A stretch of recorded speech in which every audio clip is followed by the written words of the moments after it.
வெண்முரசு. எழுதழல் 19. வாசிப்பது சந்தீப். 3. முகில்திரை 12. சோழிதபுரியின் கோட்டை தொலைவிலேயே தெரியலாயிற்று. அவர்களை அழைத்துச் சென்ற அசுரக் காவல்படை தலைவன் சங்காரகன் பெருமிதத்துடனும் உவகையுடனும் திரும்பி சுட்டிக்காட்டி, சோழிதபுரி உலகிலேயே மிகப்பெரிய நகரம் என்றான். அபிமன்யு புன்னகையுடன் அக்கோட்டையை பார்த்தபடி புரவியில் அமர்ந்திருந்தான்.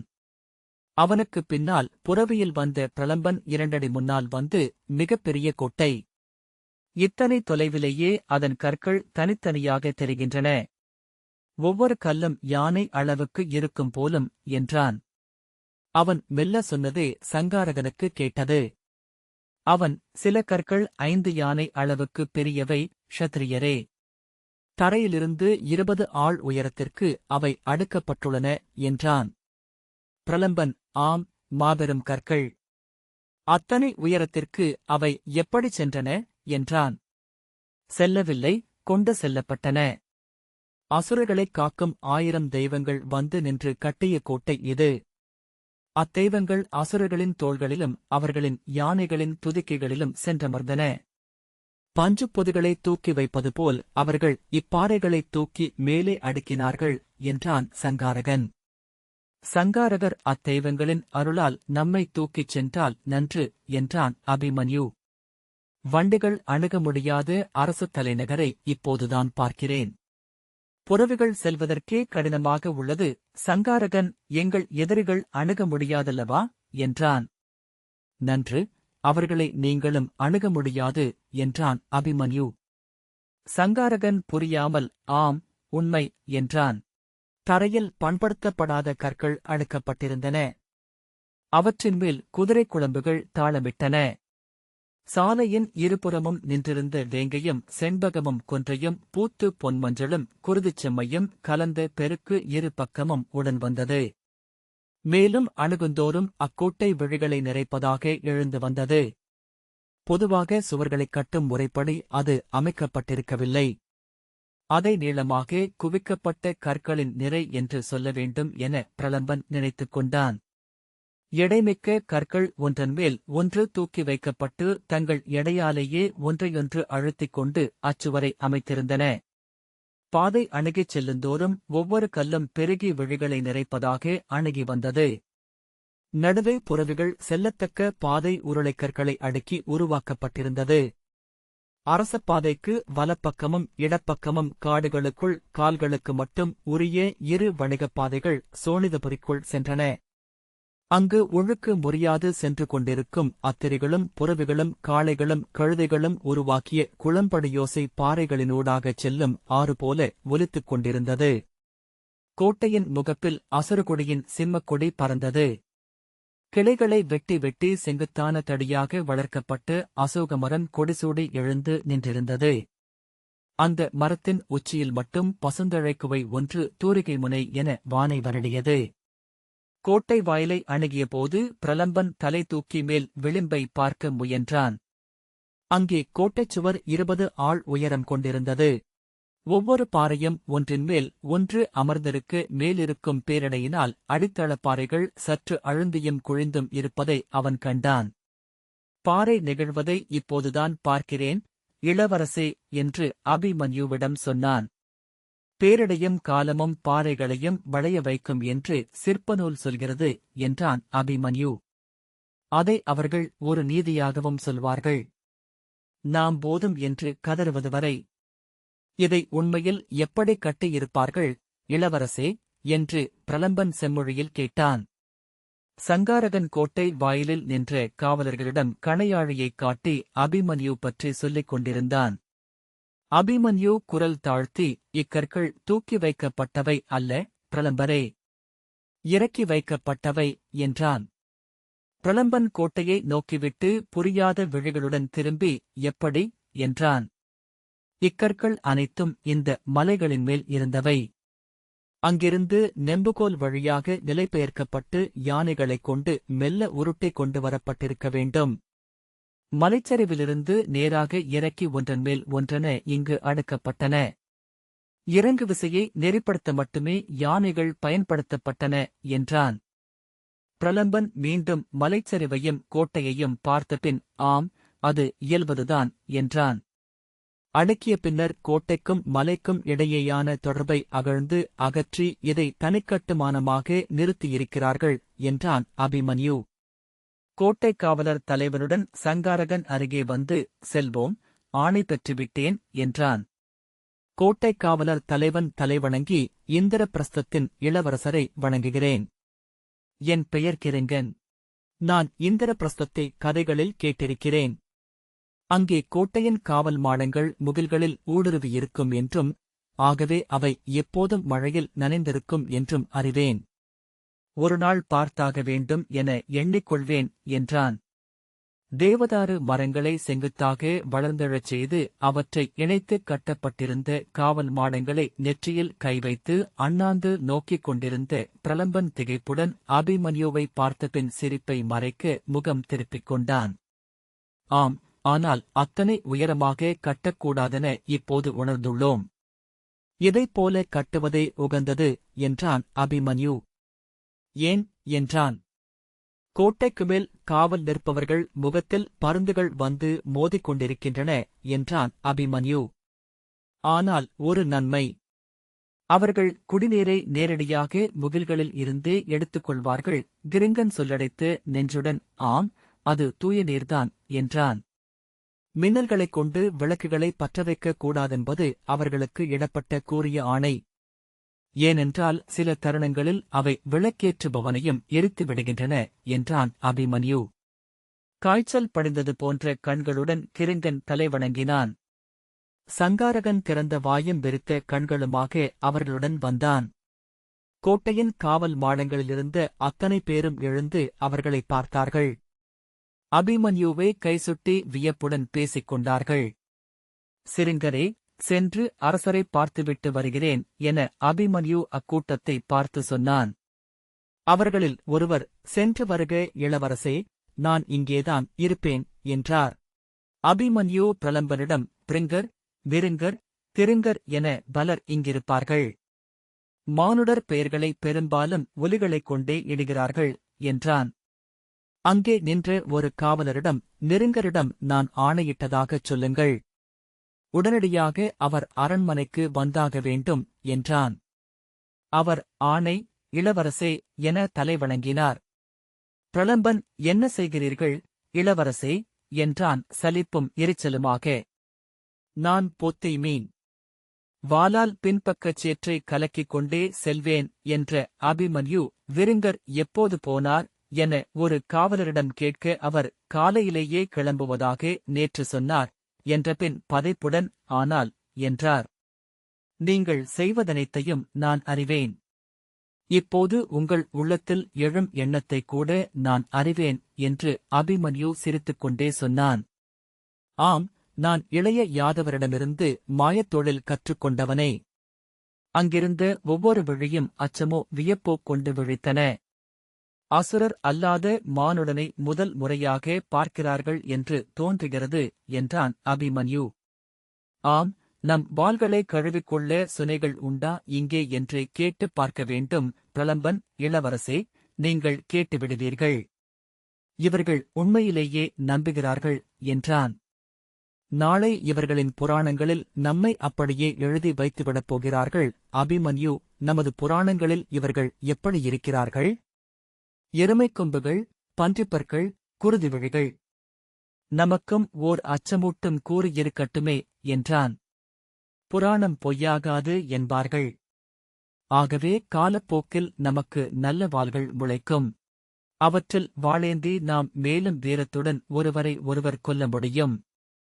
கோட்டைக்குள் சீரிலா கற்கள் பரப்பிய பெரிய சாலை அரண்மனை முற்றம் வரை சென்றது. பிற சாலைகள் அனைத்தும் அதிலிருந்து கிளை பிரிந்து வளைந்து சென்றன. மீன்முள் அமைப்பு என்றான் பிரலம்பன். கோட்டைக்குப் பின்னால் மலையிலிருந்து ஒழுகி வரும் சிற்றோடைகளால் நீர் நிறைக்கப்படும் ஏரியொன்று இருப்பது கட்டடங்களின் இடைவெளிகளினூடாக அலையும் ஒளி எனத் தெரிந்தது. அங்கேதான் அசுரகுலத்து இளவரசியும் யாதவ இளவரசரும் காதலாடிக் கொண்டிருக்கிறார்கள். துவாரகையின் வருங்கால அரசர் நுண்வடிவில் அங்கே இருக்கிறார் என்றான் அபிமன்யு. என்ன பேச்சு இது என்று பிரலம்பன் சொன்னான். சில தருணங்களில் உங்களை ஒரு காட்டானாகவே உணர்கிறேன் அபிமன்யு, என் அன்னை அவ்வாறு சொல்வதுண்டு என்றான். சோழிதபுரியின் அனைத்து மாளிகைகளும் மலையிலிருந்து உருட்டிக் கொண்டுவரப்பட்ட பெரிய கற்களை அடுக்கிக் கட்டப்பட்ட தடித்த சுவர்களால் ஆனவை. அவற்றுக்கு மேல் பண்படுத்தப்படாத மரத்தடிகளை அடுக்கி முதற்தளமிட்டு மேலே மூங்கிலையும் காட்டு மரத்தடிகளையும் கொண்டு இரண்டாம் தளம் அமைத்திருந்தனர். முதற்தளம் அனைத்திற்கும் ஒற்றை வாயிலே இருப்பதை பிரலம்பன் கண்டான். சற்று கழித்துதான் அந்த முதற்தளங்கள் அனைத்துமே கன்றுகளுக்கான தொழுவங்கள் என்று தெரிந்தது. பக்கவாட்டில் ஏறிச் சென்ற மரப்படிகள் இரண்டாம் தளத்தில் இருந்த இல்லங்களை அடைந்தன. 3 தளங்கள் கொண்டவை அரசகுடியினருக்கும் படைத்தலைவர்களுக்கும் உரிய மாளிகைகள் என்று புரிந்தது. அவற்றில் மட்டுமே பாணர் கொடியின் சிம்மக் கொடி பறந்தது. அத்தனை மாளிகைகளையும் கட்டி முடித்தபின் கோட்டை கட்டப்பட்டுள்ளது என்றான் அபிமன்யு. மாளிகையைச் சூழ்ந்து வேங்கை மரங்களை நட்டிருந்தனர். அவை வளர்ந்து மாளிகையின் பாறை தளத்தை தங்கள் வேர்களாலும் கிளைகளாலும் கவ்விப் பிடித்திருந்தன. வீடுகளுக்குள்ளிருந்தே மரங்கள் எழுந்து கூரைக்கு மேல் கூரைகளென நின்றிருந்தன. விந்தையான இல்லங்கள் என்றான் பிரலம்பன். நாம் காட்டை விலக்கி இல்லங்கள் அமைக்கிறோம். இவர்கள் காட்டை இல்லங்களுக்குள் கொண்டு வந்திருக்கின்றனர் என்றான் அபிமன்யு. காடுகளில் வாழ்ந்து பழகியவர்கள். இவ்வில்லங்கள் மலைக்குகைகளாகவும் தோன்றும். அவர்களின் புறவிகள் குளம்போசையுடன் செல்ல அத்தனை இல்லங்களிலிருந்தும் பெண்டிரும் முதியோரும் எட்டிப் பார்த்தனர். சாலைகளில் புறவிகளிலும் அத்திரிகளிலும் சென்று கொண்டிருந்தவர்கள் கடிவாளத்தை இழுத்து ஒதுங்கி விழுசுருக்கி அவர்களை கூர்ந்து நோக்கினர். நாம் வருவது இங்கு அனைவருக்கும் தெரிந்திருக்கிறது என்றான் பிரலம்பன்.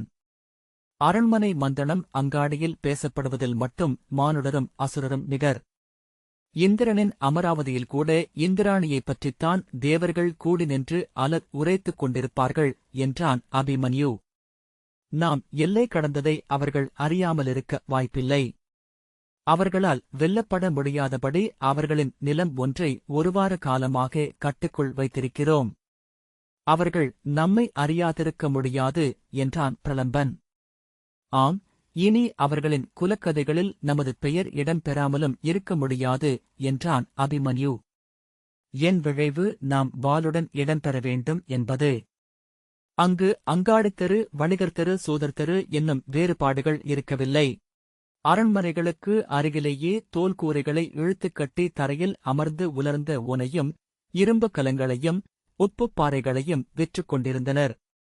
அரக்கும் தேனும் விற்கும் மலைவேடர்கள் நீண்ட நிறைகளாக அமர்ந்து பொருட்களை வாங்க வந்த நகர்மக்களை நோக்கி உரக்க கூச்சலிட்டுக் கொண்டிருந்தனர். கூடவே சிலர் பெரிய முழவில் கையோட்டி புலியுருமலை எழுப்பினர். மரவொரிகள், பருத்தியாடைகள், கொம்புப்படி கொண்ட குத்துவாட்கள், ஓவியச் செதுக்கு கொண்ட இருமைக் கொம்பாலான வாளுரைகள், யானைத் தந்தங்களிலும் சந்தனத்திலும் செதுக்கப்பட்ட மூக்குத்தூள் சிமிழ்கள். வீரர்கள் என்றான் பிரலம்பன்.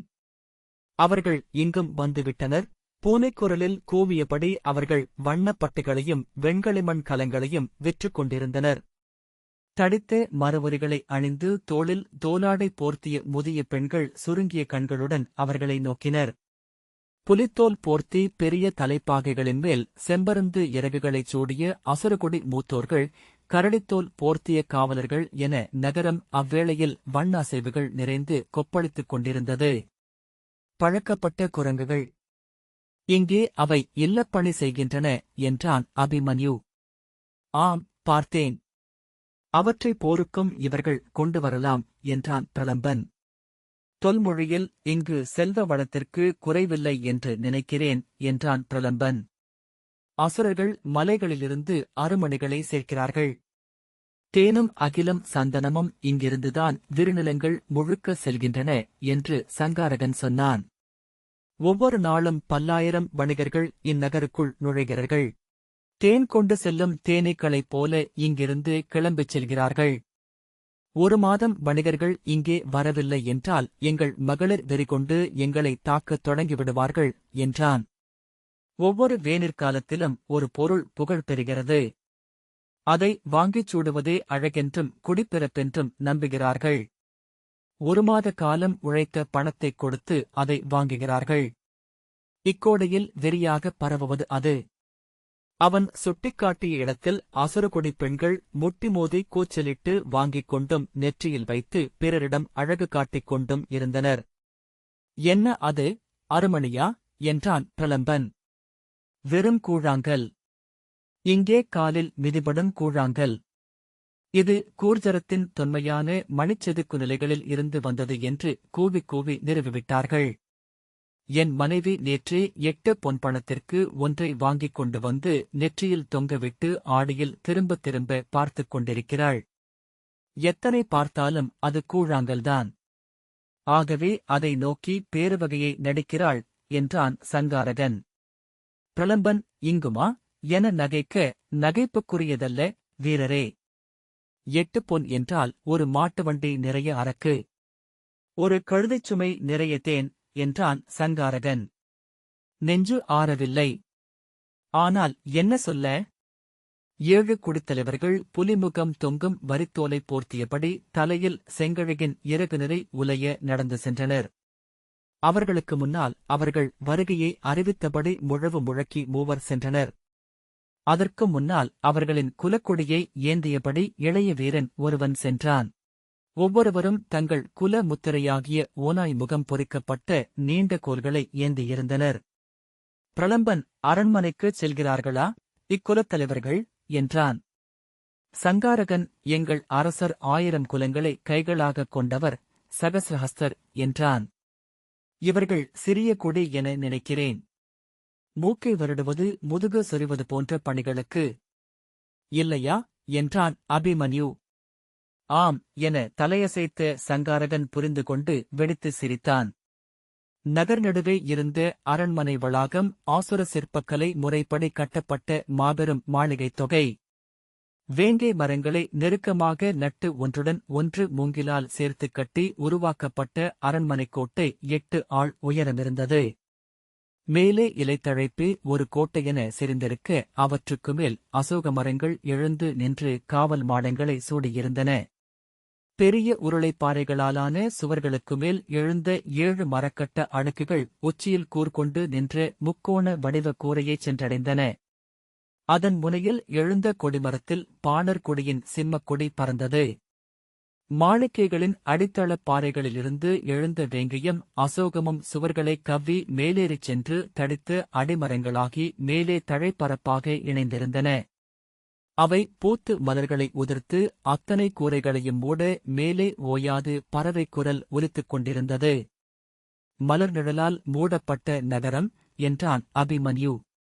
அந்த குலப்பாடகன் அப்படிப் பாடினான். பிரலம்பன், எங்கு நோக்கினாலும் தேனீக்கள். புறவியல் கருதிச் செல்லாவிட்டால் கண்களில் மோதிவிடக்கூடும் என்றான்.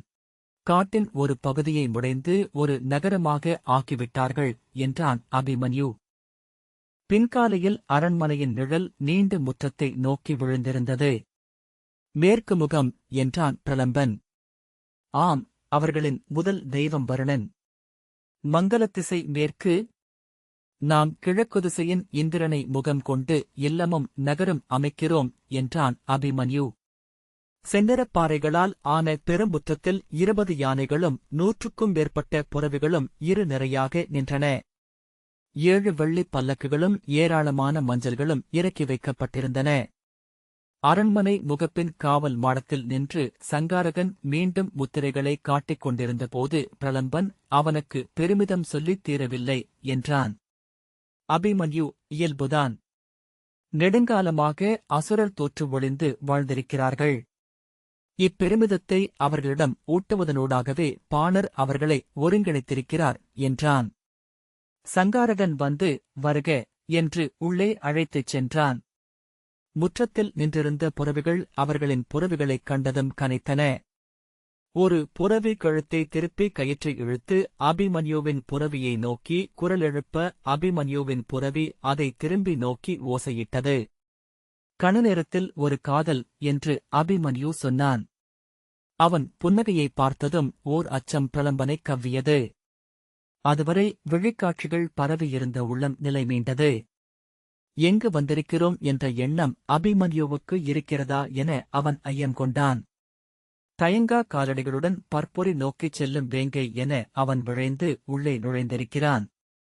3 நாட்களுக்கு முன்னர் பாணாசுரரிடமிருந்து அபிமன்யுவை நேரில் பார்க்க விழைவதாக ஓலை வந்தது. நேரில் சென்று பார்ப்பதா இளவரசே என பிரலம்பன் சொல்ல, 2 பணயங்கள் அவரவர் கையிலிருக்க அஞ்ச வேண்டியது ஏதுமில்லை என்று அபிமன்யு சொன்னான். இது ஒரு சூழ்ச்சி. ஐயமே இல்லை என்றான் பிரலம்பன். அசுரர்களுக்கு சூழ்ச்சி தெரியாது. நாம் மீண்டும் மீண்டும் அவர்களை சூழ்ச்சியால் வென்று கொண்டிருந்த போதிலும் கூட அவர்கள் கற்றுக்கொள்ளவில்லை என்றான் அபிமன்யு. தன் தோழனுடன் தனியாக சந்திக்க வருவதாக அபிமன்யு மறு ஓலை அனுப்பினான். ஆசுரத்தின் முதல் காவல் மாடத்தில் அவனும் பிரலம்பனும் சென்று நின்றபோது அங்கிருந்த காவலர் தலைவர் அவர்கள் இருவரையும் தொட்டு நோக்கி அனைத்து படைக்கலங்களையும் எடுத்துக்கொண்டு சங்காரகனை உடன் சேர்த்து சோனிதபுரிக்கு அனுப்பி வைத்தார். அப்போதே பிரலம்பன், எதை நம்பி இங்கு தன்னந்தனியாக நுழைகிறோம்? எப்படி இங்கிருந்து மீள்வோம் என்று ஏதேனும் எண்ணமிருக்கிறதா என்றான். எப்போதுமே நுழைவதற்கு முன் மீள்வதைப் பற்றி நான் எண்ணுவதில்லை. நுழைந்த பின்னர்தான் நம்மைச் சூழ்ந்துள்ளதென்ன, நாம் எதிர்கொள்வதென்ன என்று தெரியும். அதன் பின்னரே எதையும் திட்டமிடவும் முடியும். நுழைவதற்கு முன் நாம் போடும் திட்டங்கள் எதற்கும் நடைமுறை பயன்கள் ஏதுமில்லை என்று அபிமன்யு சொன்னான். அரண்மனை வாயிலில் ஏவலர்கள் அவர்களின் புறவிகளைப் பற்றிக் கொள்ள இருவரும் இறங்கினர். சங்காரகன் அரண்மனை முகப்பில் அவர்களை எதிர்கொண்டு முதிய அமைச்சரிடம் சென்று தலைவணங்கி அவர்களைப் பற்றி கூறினான். அமைச்சர் அருகே வந்து வணங்கி, வருக குருகுலத்தோன்றலே. என் பெயர் சுபோதன். இளைய பாண்டவரைப் பற்றி கதைகளினூடாக அறிந்திருக்கிறோம். அவரது சிறுவடிவாகிய மைந்தரை நேரில் காண்பது நிறைவளிக்கிறது. இந்நாள் எங்கள் வரலாற்றிலும் ஒளியுடன் எப்போதும் எழுதப்பட்டும் என்றார். அபிமன்யு, அசுரர்களும் அதே முகமனைத்தான் சொல்கிறீர்கள் என்றான். அவர் புன்னகைத்து, அதே அரசியல், அதே படைக்கலங்கள். ஆகவே அதே சொற்கள்தானே முறை என்றார். அபிமன்யு உரக்க நகைத்து, ஆம் மெய்தான் என்றான். நானும் உங்களிடம் அதே முகமன்களைச் சொன்னதாக எடுத்துக் கொள்ளுங்கள். தூய நிலமான ஆசுரத்தில் கால் வைப்பதென்பது சுபூதர் போதும் எடுத்துக்கொண்டேன். வருக. தாங்கள் இளைப்பாரி ஆடை மாற்றி அவை புகலாம் என்றார். அரண்மனையின் ஒவ்வொரு அறையும் அவர்களின் உடலளவு பெரிய மரத்தூண்களால் தாங்கப்பட்டு அதே அளவு பெரிய மரச்சட்டங்களால் கூரையிடப்பட்டவை என்பதை பிரலம்பன் கண்டான். அவை செதுக்கி சீரமைக்கப்படவில்லை. ஆகவே அடிமரங்கள் செறிந்த காடொன்றுக்குள் செல்லும் உணர்வையே அவை உருவாக்கின. தரை என அமைந்த மரங்களும் தடித்தவை என்பதனால் மரத்தரைகள் எழுப்பும் ஓசை எதுவும் எழவில்லை. ஓசையின்மை அது கல்லால் ஆனது என்ற எண்ணத்தை உள்ளத்திற்கு அனுப்பிக் கொண்டிருந்தது.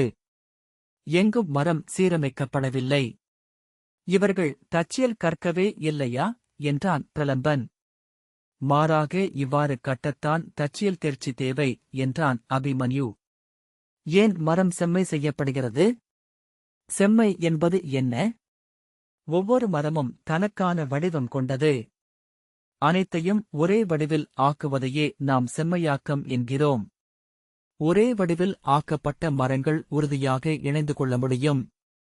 பண்படா தனிவடிவ அடிமரங்களை இணைத்து அதே போன்ற வடிவங்களை அமைக்கிறார்கள் என்றால் அவர்களுக்கு மரங்களின் எடையும் அமைப்பும் மிக நன்றாக தெரிந்திருக்கின்றன என்று பொருள். அதோடு அவர்கள் மரங்களை பெரும்பாலும் கொல்வதில்லை. நோக்குக, இந்த தூண்மரங்கள் உயிருள்ளவை. பிரலம்பன் ஆம் என்று வியப்புடன் தொட்டுப் பார்த்தான். நாம் வாழ்வது நமக்கேற்ப செதுக்கப்பட்டு உயிரற்ற மரங்களின் காட்டில் என்றான் அபிமன்யு. அவர்களுக்கு அளிக்கப்பட்ட அறையில் மாற்று ஆடைகளும் நீராட்டுப் பொருட்களுமாக ஏவலர் காத்திருந்தனர். அவர்கள் அரசமுறை பணிவு எதையும் காட்டவில்லை. இந்திரபிரஸ்தத்தின் இளவரசரை வணங்குகிறேன். நான் மரீசன். இவன் குமுதன் என அறிமுகம் செய்து கொண்டார்கள். மரீசனின் தோள்களில் கையிட்டு வளைத்து அபிமன்யு, நீராடத்தான் வேண்டுமா மரீசரே? நறுஞ்சொன்னம் மட்டும் போட்டால் போதாதா என்றான். நெடுந்தொலைவு வந்துள்ளீர்கள். வியர்வை இருக்கும் என்றார் மரீசர்.